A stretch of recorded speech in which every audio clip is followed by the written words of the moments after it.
Today on Daily Car News, Mercedes gets rid of the A-Class, Hyundai invests in a new safety facility, and also Ford give us a different version of the Bronco that we didn't know we wanted.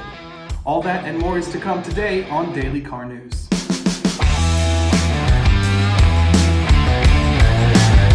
Good morning, thank you for joining us for another episode of Daily Car News. Today is the 11th of February. It is a wonderful Friday. The weekend is here. I want to start things off with Dodge and Ram before we move on to the rest of the world in cars. We know that the Ram revolution is to come in another few years, but just this morning we've had an update on what they will be including with the electric pickup. A range extender. We weren't expecting this, right? This is going to be something, I guess, that's unique to the Ram Revolution, at least in plans right now. I don't know of any other car company that's releasing a pickup truck or at least any other car with a range extender for their electric pickup. Now, I don't know what this could be. Either it could be an external battery that you could sort of lug around, but that's just making the battery pack bigger.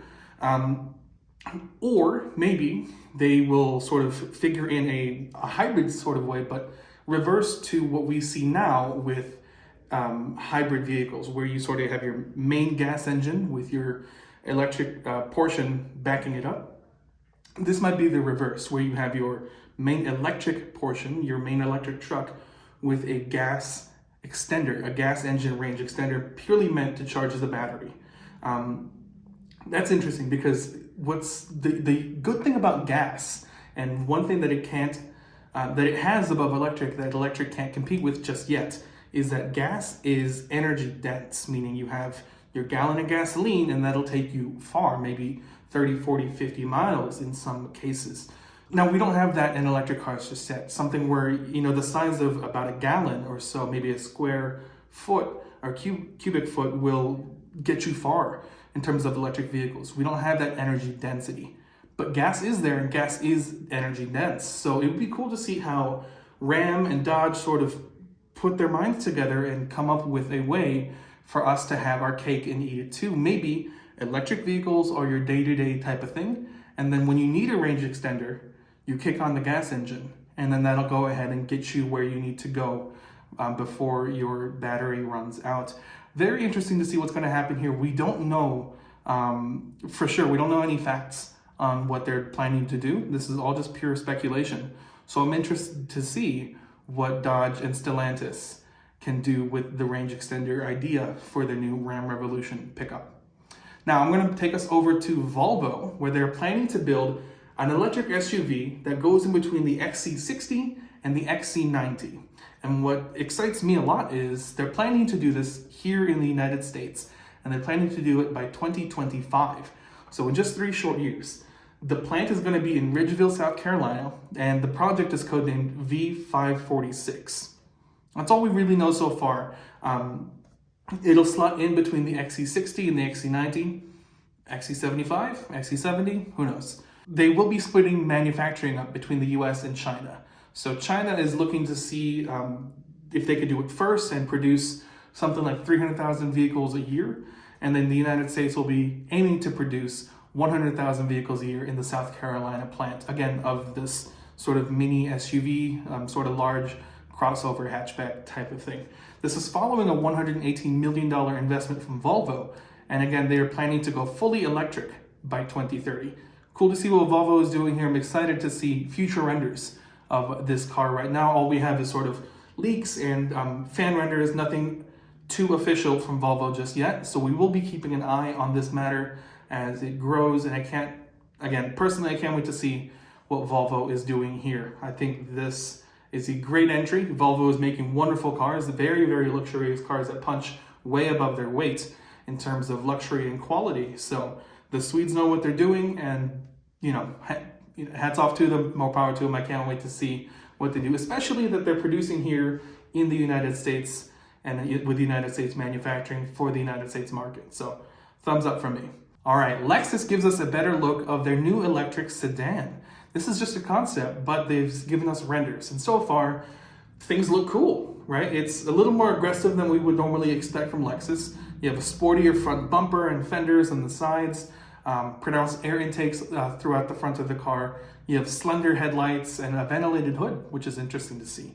We don't have too much info from Lexus, right? So far, we are expecting their sort of mid SUV, right? Again, that's what's hot these days, but we don't have too much info from Lexus just yet about the sedan, other than it is going to be fully electric. They're planning to have a fully electric lineup by 2030, so that includes, compact sedans, coupes, sports cars, supercars, SUVs, mini SUVs, crossovers, you name it. Just late last year, Toyota said, hey, we are going to go all in on electric. We are going to make a full lineup of electric vehicles. They're abandoning their hydrogen hydrogen fuel cell sort of plans. They're going to go all in on electric, and this is wonderful to see. I love the direction that they're seeming to go in. This car looks sleek, it looks slender, it looks aggressive, and it looks like it's right up my alley. So very big fans of Toyota, and I can't wait to see what else they have in plans. Speaking of plans, Hyundai is planning to build a $50 million safety center test lab in Michigan. This is after they were sort of told off by the NHTSA to say, hey, look, in the last decade, you guys have had recalls after recalls. Your engines weren't working so well. They're sort of blowing up everywhere. And the NHTSA was like, hey, you got to fix some stuff. So Hyundai took their fine of $25 million from the NHTSA. They said, hey, you got to build something. Hyundai said, all right, we'll see that and we'll double it. They're investing $50 million in a new facility in Michigan, planning to open in 2023. Again, this is after 1.6 million Hyundai and Kia vehicles over the last 10 years have been plagued with problems throughout the engines and recalls and whatnot. They said, all right, we're done. We're going to make sure we're doing this right, and we're making sure we are doing things safe. So this new facility will have a forensics lab, a high voltage battery lab, a test track, and a crash facility, all in Michigan, where people have been making cars for a long time. So there's a lot of automotive knowledge there. Wonderful to see that Kia and Hyundai are taking this so seriously from the NHTSA, and I wish them the best of luck. But Hyundai and Kia, after the last sort of that weird period of the last 10 years, if you have a car from them from, let's say, 2019, 2020, J.D. Power is saying you have a pretty good car, at least in terms of reliability and dependability. They have their reliability and dependability study. We'll make sure to include a screenshot up here on the left, where they have taken sort of cars from every single manufacturer in 2019 and saying, hey, look, what is this going to look like for the owner for the next 3 years? They looked at 2019 model years and determined that Hyundai and Kia are the most dependable for those 3 years. They looked at 184 different categories from a bunch of different problem areas over 9 major vehicle categories. Everything from climate, driver assistance, driving experience, exterior features, controls and displays, infotainment, the rest of the interior, the powertrain and seats, everything and more, right? You can't even imagine. Nerds like me get, excited over this stuff, right? But what's interesting is the brands that were at the bottom of the list, Hyundai and Kia were at the top, sort of up there with Toyota as well. But the brands at the bottom were Land Rover, Acura, Alfa Romeo, Volvo, and Ram in terms of dependability and reliability. So interesting to see what J.D. Power has sort of uncovered here, and I hope that the companies towards the bottom of the list take this more seriously in terms of building cars that last a little longer going into the future. Yes, they are luxurious, and yes, they are wonderful to be in, but will it stay that way for long? Who knows? Now let's talk about Mercedes-Benz. In the United States, Mercedes is pulling the A-Class. The A-Class is no more after 2022. This is the entry-level Mercedes-Benz starting at about $35,000, and it will no longer be available for sale after we run out of dealer inventory in 2022. The CLA will continue for now, and the GLA, the sort of small SUV, will take its spot as the newest, cheapest Mercedes at $37,450 MSRP. In 2019, the Mercedes A-Class sales were about 17,006, and in 2021, it went down to 8,001. So a huge drop in sales over the years in the A-Class. People just aren't feeling it, I guess, when it comes to sort of compact to mid-size sedans. at that kind of money, maybe you can stretch your money a little further, go ahead and get a top of the line vehicle somewhere else rather than the base Mercedes. I wonder why. People are doing this. Things haven't been challenging at all over the last couple of years. It is understandable that Mercedes is getting rid of the vehicle, especially after such low sales, but I'm wondering what they're going to be replacing it with. You know, we know that Mercedes is all in on electric. They have their new EQS and EQE SUV, or sedan and SUV. I wonder if they have a sort of Model 3 type of competitor in the works, something where they're going to try to hit that $35,000, $40,000 mark. Cheap, electric, luxury, good. I wonder. Who knows what Mercedes is cooking up in their labs. Porsche do have something they're cooking up in their labs, and it is a way to allow drivers to record their favorite roads and play it back on a simulator. Super interesting collaboration here with a Swiss startup called Way Ahead Technologies. Their plan is to be able to mount your phone on your dash, record your road, and then render it on a computer and play it again on a video game. They specifically named Assetto Corsa, which is a sim racing sort of simulator online. And it's sort of up there in terms of physics and racing sort of realness in terms of, you know, what can you replicate at home, you know, for sort of limited budget rather than, you know, Formula One team simulators. What can you do? Assetto Corsa is it. So Porsche seemed to be taking this seriously. This is a very interesting approach. I wonder what the end goal here is. Maybe to you know, take your favorite backcountry roads, sort of like the Blue Ridge Highway, Blue Ridge Parkway in Virginia, to the Devil's Backbone, to who knows. You know, we racing fans and car fans have dreamt of driving all these roads all over the world thanks to shows like Top Gear. So it'd be interesting to see what would that be like in the future if you can take your car, drive it once, and then share it online for other people to experience and drive, at least in the virtual world.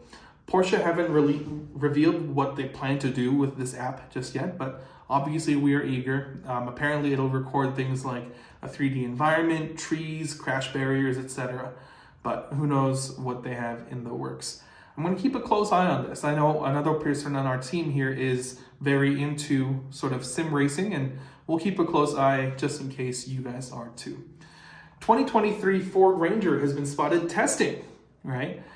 This is cool. This is the Ford Ranger. It's the mid-size pickup truck, one step above the Maverick.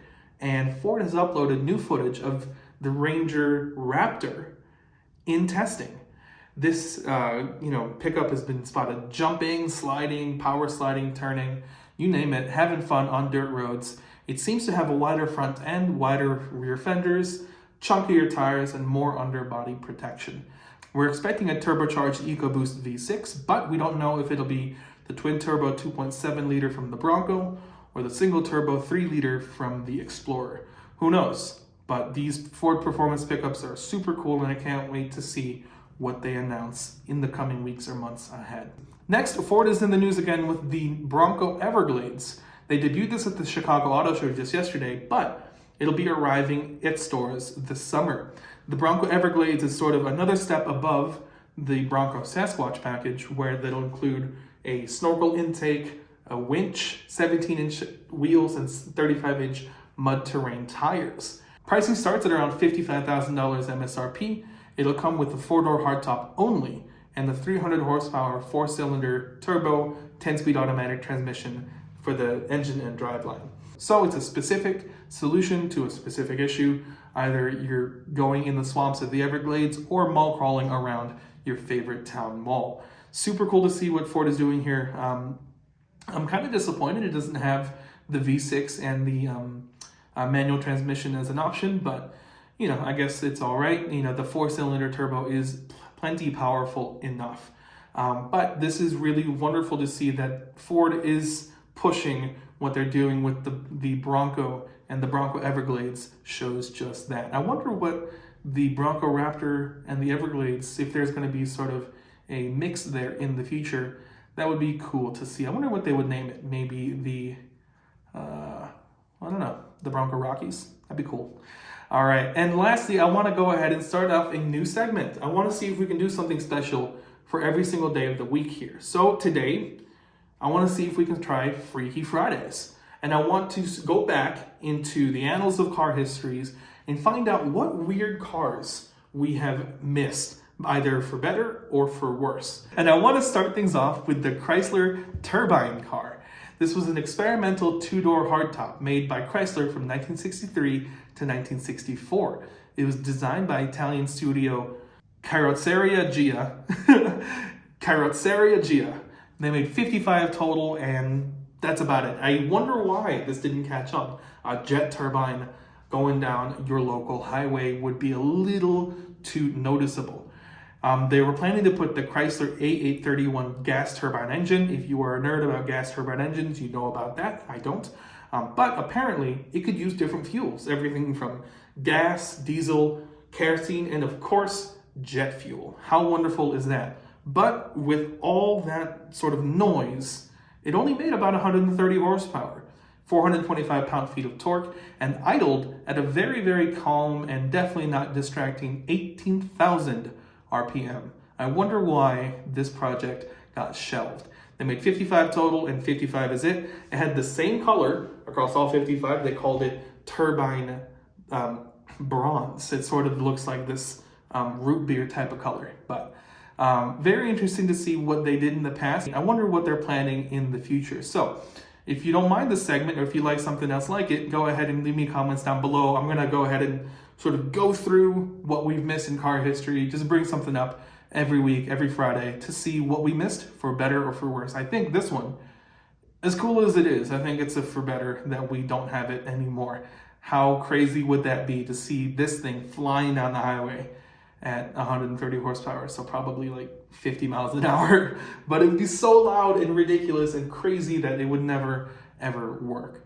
Thank you so much for joining me today. It's been a wonderful week here at Daily Car News. If you have any tips or tricks or anything that you hear in the car industry, go ahead and give us a shout down below, either in the comments or, of course, you can reach out to us on social media. My name is Gary Fasalvo. I'm at Gary Fasalvo on Twitter. We are at _Daily Car News on the website. And you can, of course, reach out to us there or email me, Gary@outofspecstudios.com.